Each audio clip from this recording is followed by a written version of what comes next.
Hey y'all, this is a run through of taking a photograph of a single specimen from beginning to end. So first, you take the specimen and then put it into the light box.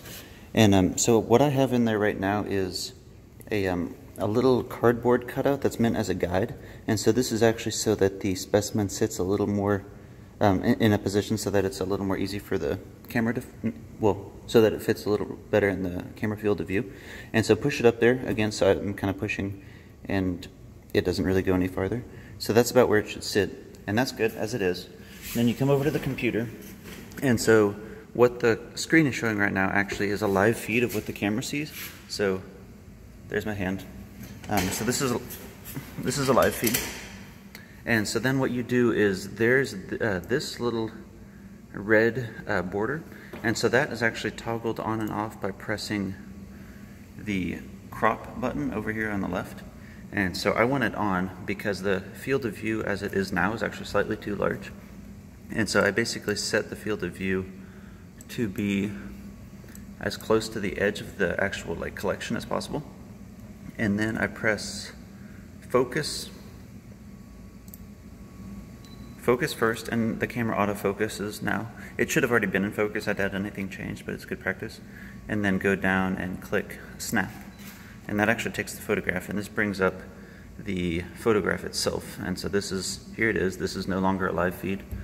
And then what you do is come over here, click save as, and then it'll bring up a menu with two options.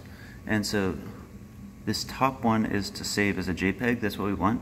The bottom one is to save as HTML. I'm not sure why that's there, but it's not useful. So I have it unchecked. It should just by default stay unchecked. And then I made a folder on my own desktop, which I think y'all at this point won't have access to, but it's just called plant specimen imagery. And so I have it set up to save there.